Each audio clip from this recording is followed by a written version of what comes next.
quisestes, mas corpo me preparaste. Holocausto e oblações pelo pecado não te agradaram. Então disse: eis aqui, venho no princípio do livro está escrito de mim, para fazer, ó Deus, a tua vontade.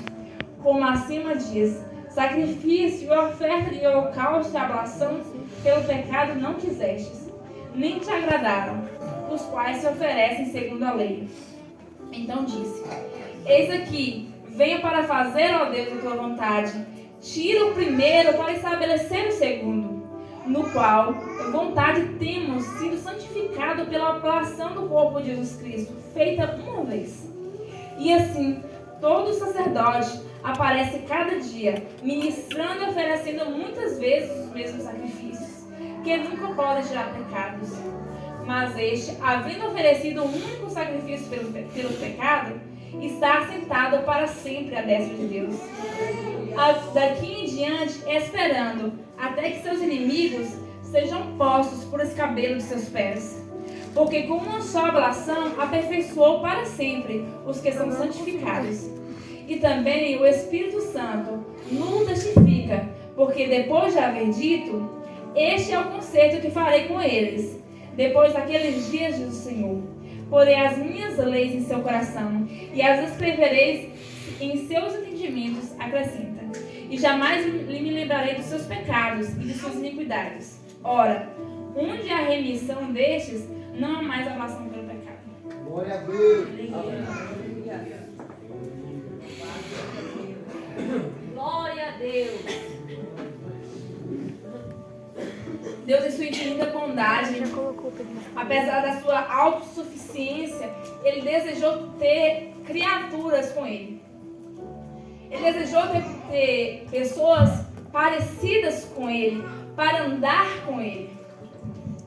E então Deus cria o homem, a gente já conhece a história, mas Deus já sabia da queda do homem. Deus permite que o pecado entra sem Ele mesmo ter criado, e ainda isso fira seu coração.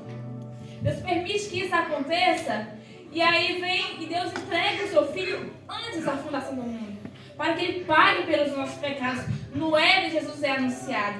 Jesus vai ser aquele que vai pisar a cabeça da serpente, vai ser aquele que vai redimir o homem de uma vez por todas.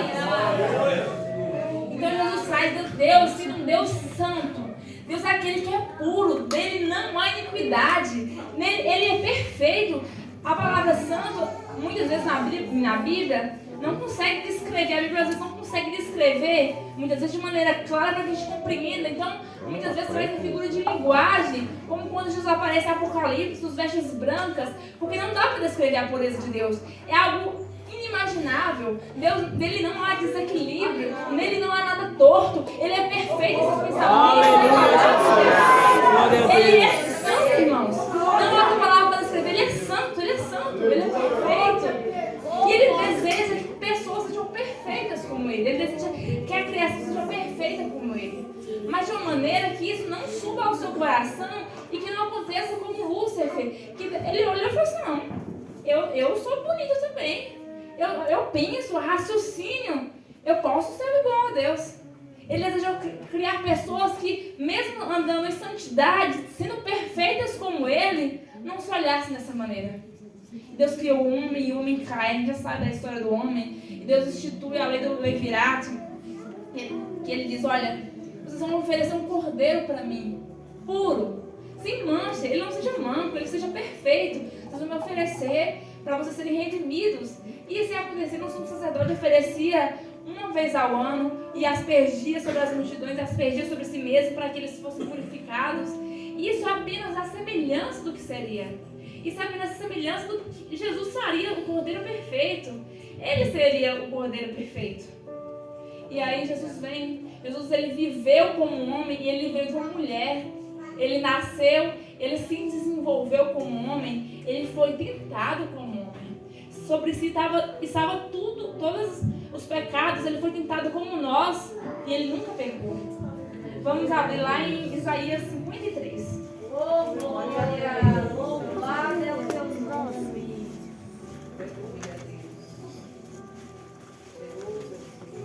Grande Deus, glória a Deus. Aleluia. Glória a Deus. Aleluia.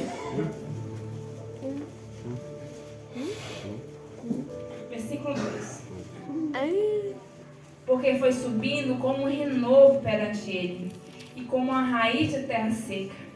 Não tinha parecer nem formosura, e olhando nós para ele, nenhuma beleza víamos, para que o desejássemos. Era desprezado e o mais indigno entre os homens, homem de dores, experimentado nos trabalhos, e como um de quem os homens escondiam o rosto. Era desprezado, não fazemos dele caso algum.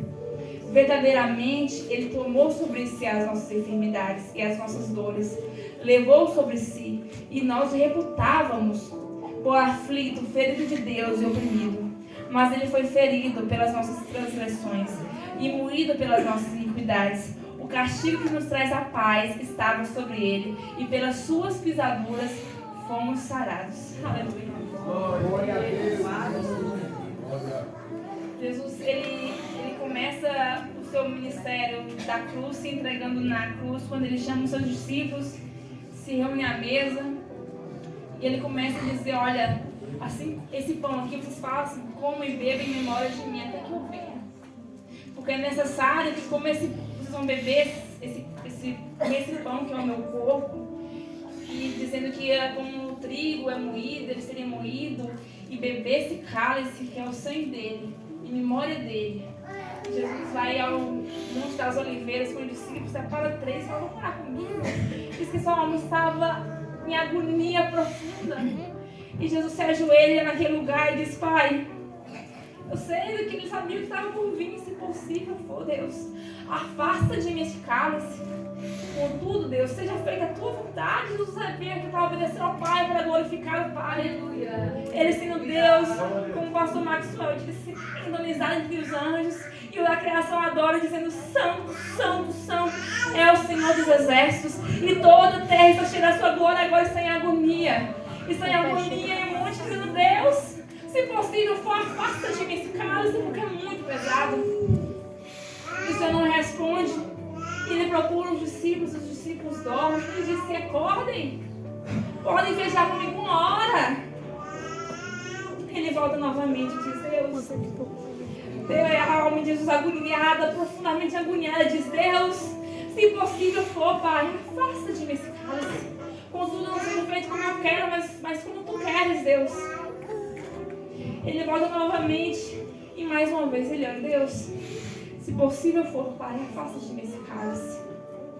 A Bíblia diz que eu estava vendo uma angústia tão intensa que o seu suor era como sangue, pingava ao chão. Irmãos, uma pessoa suar sangue é necessário uma angústia extrema. Quantas vezes nós já sofremos angústias, mas nada desse tempo. Eu já vi gente sofrer muito, mas nunca vi nada parecido com isso. Eu estou acostumada com UTI, já vi muito desesperada. Uma vez eu estava, uma criança, ela se queimou, ela estava mexendo nos produtos de trabalho do pai e ela foi fazer uma fogueira, usou produto e se queimou o rosto. Estava muito inchada, com a garganta fechando, correndo às pressas para levar ela para Salvador numa UTI aérea. E a mãe grávida estava assim, Deus, pelo amor de Deus, salva meu filho, mata esse, mas leva aquele orando aflita pelo filho que estava morrendo. Mas eu nunca vi uma pessoa se suar sangue. Ele estava numa agonia intensa, sabia o que ele iria passar. A fisiologia humana, ela diz que quando uma pessoa está num momento intenso de estresse, acontecem algumas reações químicas no corpo. Geralmente, hormônios são liberados de forma intensa e, superficialmente falando, há uma enxoval de hormônios do estresse, com adrenalina, ela sobe, o cortisol sobe de forma elevada, e aí o corpo entra num estado chamado pela ciência do estado de luta ou fuga. Porque quando você está com medo ou com estresse, o seu corpo ele é preparado de forma instantânea para correr ou para lutar. Geralmente seus vasos dilatam e você sente sangue, geralmente fica quente os braços, já passou por fome nervoso e sentiu os braços quentes. Fica quente, o seu corpo está pronto para lutar ou para fugir de um estresse, de um perigo, e os vasos dilatam. Os Jesus se dilataram de uma forma tão intensa que os vasos do seu rosto romperam de sangue. Tamanho foi o estresse de Jesus naquele momento, sua angústia. E naquele momento, Jesus acabando de orar, veio uma multidão. com seu amigo na frente, com Judas, aquele discípulo que ele amou, que viveu com ele por 3 anos. Na frente, traz a multidão, guiada pela multidão. E Jesus, na frente, se apresenta e diz: quem vocês procuram? E eles dizem que estavam procurando Jesus. Ele diz: sou eu. E eles caem de joelho, ao som do nome de Jesus, se prostram todo o joelho. Ele é poderoso, e a hora que ele diz: sou eu, os homens se dobram, se caem pela glória de Deus, pela palavra de Deus. E ele se apresenta como um cordeiro que se apresenta à morte, como um sábio que vai morrer. Ele não, como o pastor costuma dizer, ele não dá coice, ele não corre, ele não dá cabeçada, ele se entrega, ele se apresenta. Meu Deus, aleluia. E Pedro queria defender Jesus, já poderia defender Jesus. Como se Jesus não pudesse dar uma ordem, como ele mesmo diz, milhares e milhares de anjos viriam servir. Ele é Deus, ele é o Criador. Às vezes a gente não obedece a Jesus, mas toda a criação obedece, a natureza obedece. Poderia dizer: abre o chão e a terra abria, que eles vão desceriam ao inferno, como Deus fez no passado. Ele é Deus, ele é poderoso. Mas ele se entrega. Judas vem, beija-lhe o rosto e diz: amigo, o que você está fazendo, amigo? O que você está fazendo? Oh, aleluia. E Pedro, tentando defender, corta a orelha de Malco. E Jesus cura aquele que veio matá-lo. Deus é tremendo, irmãos. Como é que não ama um Deus amoroso desses? Como é que não serve um Deus amoroso desse? Ele é perfeito. Ele é santo. E Jesus se entrega e eles levam Jesus. Eles levam Jesus diante dos sumos sacerdotes, diante dos religiosos da época que querem acusá-lo. E eles levantam testemunhas para falar de Jesus, como se Jesus, se ele quisesse, como se ele não pudesse defender e provar diante das Escrituras que ele era perfeito, e acusar todas as falhas deles, como se ele não pudesse fazer isso. Ele estava muito calado, mudo. E ele disse: você não vai se defender? E ele é calado. Quando ameaça ele, dizendo: olha, ele falou que vai reconstruir ele por 3 dias, olha, ele blasfema. Ele quieto, uma ovelha quieta, submissa à vontade do Pai, para que o nome do Pai seja glorificado. Jesus obediente. E eles acham motivo e questionam e querem matar Jesus. Depois disso, Pedro trai, ou nega, Pedro nega. Pedro, que andava com Jesus, era um dos mais chegados. E Jesus disse: olha, Pedro, ainda hoje tu me negarás 3 vezes antes que o galo cante. E Jesus sabe disso. As suas ovelhas fugiram, alguns fugiram nu. Aquele que Jesus defendia, eles não suportam. Quando eles veem realmente que Jesus havia de sofrer, naquele momento eles fogem, nega Jesus, acompanha Jesus de longe. E aí Jesus vai chegar diante de Pilatos e entrega a Pilatos. E Pilatos novamente diz: você não vai se defender? Você não vai se defender? Jesus novamente quieto, e Pilatos se angustia, viu que ele era um homem inocente. A mulher de Pilatos chegou: olha, ele não faça nada desse justo, eu sofri muito por ele. E Jesus novamente em silêncio. Pilatos entende que eles estavam querendo fazer aquilo para inveja de Jesus. E Jesus vê a multidão ali, Jesus pergunta: o que vocês querem que eu faça com Jesus? Crucifica-o. Aquele povo que Jesus muitas vezes disse: Jerusalém, Jerusalém, como eu queria que vocês entrassem nas minhas raízes como uma galinha na frente dos peitos. Eu queria que vocês me defendessem dessa maneira, que vocês entendessem. E aquele povo, quando Pilatos pergunta: mas aqui tem um assassino, Barrabás, vocês querem Cristo ou Barrabás? E eles dizem: não, soltem Barrabás e crucifica Cristo. E eu imagino Jesus olhando para aquele povo com amor, perdão, entendendo que eles não entendiam o que falavam. Por isso que lá no final diz: pai, perdoa eles não estão sabendo o que estão fazendo. Irmãos. E aí Jesus, ele é levado, ele é chicoteado e levado. E Jesus, eu gosto muito daquele filme de Mel Gibson, que é um dos, talvez, o que mais se aproxima, mas ainda assim não se aproxima de real fato. A tatuagem já consegue mostrar o que Jesus passou. quando ele foi chicoteado ali, os historiadores dizem que geralmente eram 3 pontas o chicote. E Jesus chicoteado e carne saía dele quando os espinhos eram cravados nele.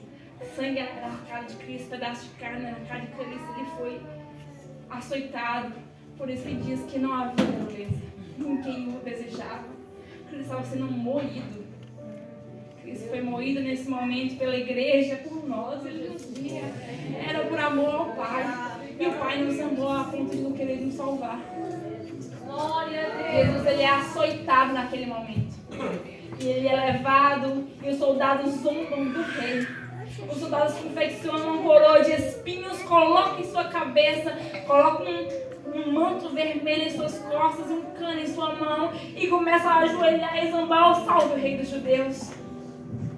O rei poderoso, que normalmente com uma palavra poderia dar fim àquilo, ele se entregou. Ele aceitou a afronta, ele foi sendo humilhado, irmãos. Ele foi humilhado. Ele levou sobre ele os nossos pecados, a nossa iniquidade, o castigo que não traz a paz naquele momento estava sobre ele. Eu gosto muito de uma exposição que Paulo Júnior faz a respeito de Cristo suportar tudo que ele suportou e sobre a tentação que ele suportou. Ele diz assim, que Cristo suportar o que ele suportar a tentação que ele suportou, que ele foi tentado em todos os níveis. É como se a gente estivesse na academia, levantando peso do lado de Cristo e colocado 20 quilos em cada lado. E a gente não. Coloca mais 20 quilos, de repente a musculatura começa a tremer e Cristo intacto. E coloca mais 10 quilos, já não está mais com as pernas tremendo, a musculatura começa a falhar, começa a fadigar e Cristo intacto. Coloca mais 100, mais 200 quilos e Cristo intacto. 400, 500, 1000 quilos e Cristo intacto. Ele perseverou até a morte, cruz. Por isso que diz que a cruz ela é escândalo, para um judeu é escandaloso imaginar que é vergonhoso alguém ser pendurado no madeiro. Eles não entendiam que o rei faria isso, eles não entendiam. Então para eles é uma loucura, escândalo. Jesus ele levado, depois de ser humilhado, colocado uma coroa de espinhos na sua cabeça, eles batem com um cano para que os espinhos entrem na cabeça de Cristo. E ele muda como um cordeiro se entregando à vontade do Pai. Aleluia. E aí ele é levado, ele é crucificado. Ele diz que quando ele for levantado, ele atrairá a todos assim. Quando ele for levantado numa cruz, ele atrairá a todos assim. Porque o amor de Cristo nos constrange. Um Deus que é perfeito, ele trocou de lugar com a igreja. Ele se fez pecado, não que ele tenha pecado, mas ele se fez pecado por nossa causa. Outra expressão que Paulo Júnior usa, que eu acho assim, que talvez exemplifique bem, ele ser como se uma criança nascesse perfeita, e os pais fizessem aquele mínimo para a criança quando nasce, tudo novo, berço enxoval perfeito, limpo, lindo, aquele lindo, perfeito, branquinho, pegar essas crianças e colocasse no meio do lixão. É pura, a criança pura, mas no meio do pecado que ele suportou por nós. Ele se colocou no nosso lugar, a gente puro, a gente sendo inimigos de Deus. Os nossos pecados faz separação entre nós e nós inimigos de Deus. Ele assim morreu por nós nessas condições. A gente às vezes não consegue se controlar ou se policiar por um irmão. Cristo suportou tudo, nós somos inimigos dele. O amor do Pai pela igreja é imenso, irmãos, é inimaginável o que Cristo fez. Cristo fez isso pelo Pai e o Pai fez isso pela igreja. Deus é grande, Deus é poderoso. Ali ele é crucificado, levantado no madeiro, cravos em suas mãos foram pregados. Ele foi levantado, ele suportou. Uma lança ultrapassou o seu tórax ali naquele momento. Cristo expirou, o clamor do Pai expirou. E nesse momento, a Bíblia diz que o céu, ainda em meio de 3 horas da tarde, se escureceu. rei estava ali. O rei estava pregado numa cruz. O sol negou sua luz nesse momento. Houve um terremoto e o véu do templo se rasgou de alto a baixo. Agora nós temos acesso ao Santo dos Santos. Pelo sacrifício de Cristo, temos a oportunidade de estarmos aqui, mesmo não merecendo, mesmo sendo imperfeitos, com Deus tão santo, tão puro, nos amou dessa maneira.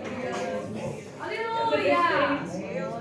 Jesus aguentou esse carne ainda na cruz, dizendo: olha, ele não era o rei dos judeus?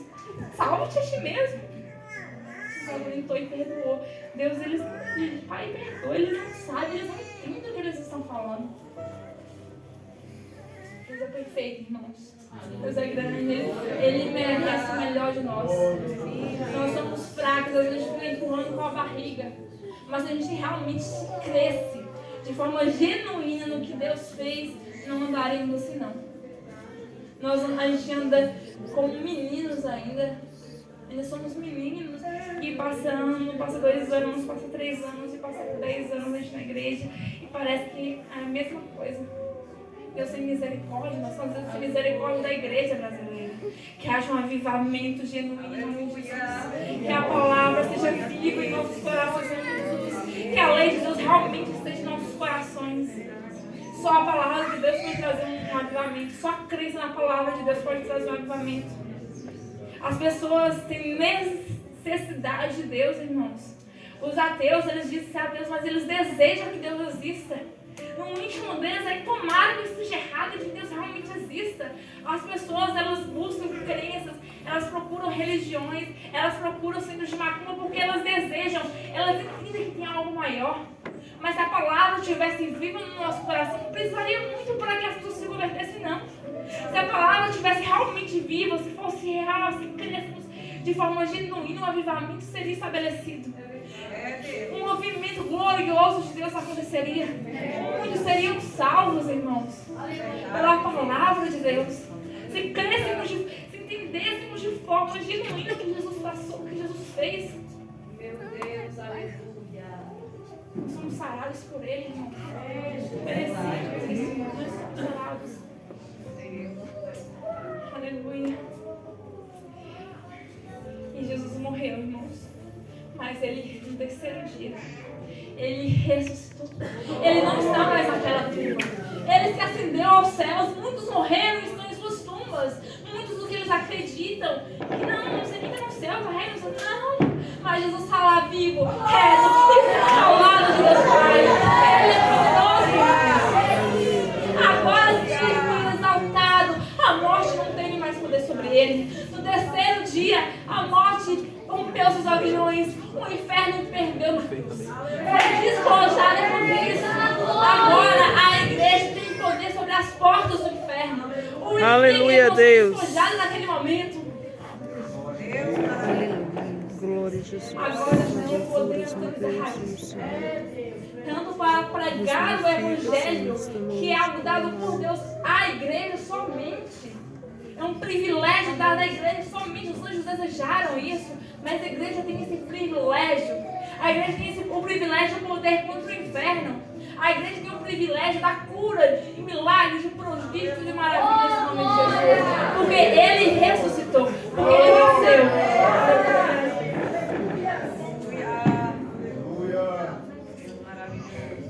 E aí Deus o exaltou. Hebreus 1:9. Eu quero que ele nos abra. Glória ao Senhor Jesus. Glória a Deus, louvado é o teu nome.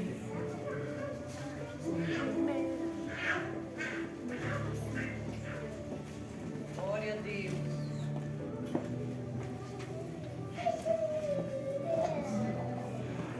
Eu vou ler o versículo 1. Amém?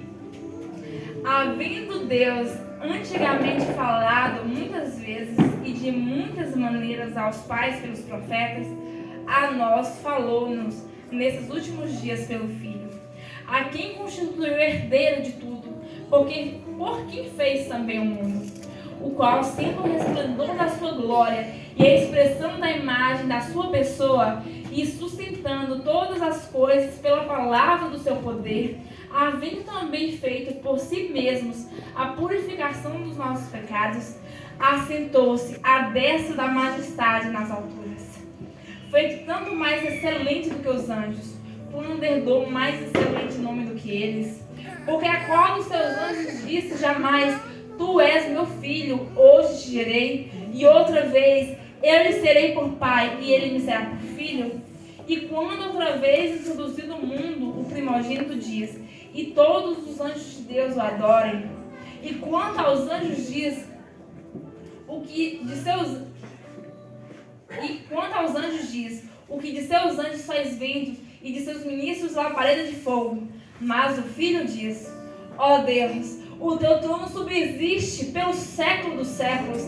Cetro de equidade é o cetro do teu reino. Amaste a justiça e aborreceste a iniquidade. Por isso, Deus, o teu Deus te ungiu com óleo de alegria, mais do que a todos os seus companheiros. Jesus, esse Senhor, está à destra de Deus poderoso, com um trono estabelecido. Ele subsiste sendo adorado eternamente, sendo prostrado, como diz lá em Filipenses 2, que eu quero que ela em Filipenses 2, versículo 6.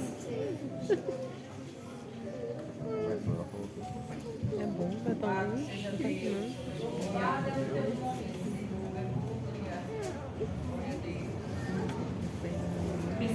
Capítulo 2, versículo 6. Que, sendo em forma de Deus, não teve por usurpação ser igual a Deus, mas aniquilou-se a si mesmo, tomando a forma de servo, fazendo-se semelhante aos homens, e achado na forma de homem, humilhou-se a si mesmo, sendo obediente até a morte, e morte de cruz. Pelo que também Deus o exaltou soberanamente e lhe deu um nome que é sobre todo nome, para que ao nome de Jesus se dobre todo o joelho dos que estão nos céus e na terra e debaixo da terra, e toda língua confesse que Jesus Cristo é o Senhor, para a glória de Deus Pai. Aleluia! O nome dele está estabelecido para sempre. Não há nome maior do que o nome de Jesus. Ao som do nome de Jesus, dobre todo joelho tem que reconhecer que ele é verdadeiramente o Senhor. Não interessa suas crenças, suas ideologias, suas filosofias. Um dia todo homem vai reconhecer, todo homem vai reconhecer Jesus. Toda criatura o reconhece. Porque verdadeiramente ele é Deus. E não tem por usurpação ser igual a Deus. Ele poderia olhar o suficiente, ele não precisaria disso, nós precisamos. Mas sem ele, irmãos, nada do que foi feito seria. Ele é a palavra de Deus. Ele é a manifestação da palavra de Deus. Tudo converge a Cristo. E assim devemos ser também. A palavra de Deus, do início ao fim, ela é Cristo no meio. Cristo no meio. Mas às vezes nós não somos assim. Nós primeiro, o homem desde a história, desde o início, ele tende a ser egocêntrico, o homem no centro. Então muitas vezes ele fala sobre si, ele busca Deus pensando em si, ele trabalha pensando em si, ele vive pensando em si. Você não é que às vezes quando alguém fala uma coisa no geral, primeiro ele pensa: será que está falando comigo? Porque tudo ele se converge a ele. Só que nossa vida não tem que ser assim. A gente tem que trabalhar pensando no reino. A gente tem que viver pensando no reino. Cristo é o símbolo, deve ser o símbolo da nossa vida. Negar-se a si mesmo é negar o nosso eu também. As coisas que vivemos, lutamos e andamos, ser Ele o centro primeiro. Porque Cristo é o centro. Cristo deve ser o centro da igreja. Não as nossas preocupações, os nossos afazeres. Cristo é o centro. Eu quero agradecer a oportunidade. Sei que eu preguei rapidinho, nem sei quantos minutos eu preguei. Acho que eu preguei no tempo. Mas glória a Deus, eu agradeço o pastor por ter me chamado. Eu vou passar a vontade de frente agora. Espero que Deus abençoe a igreja. Eu amo muito vocês, amo muito essa igreja. A Beatriz está longe, meu coração está aqui com vocês. Deus abençoe muito. Glória a Deus. Aleluia.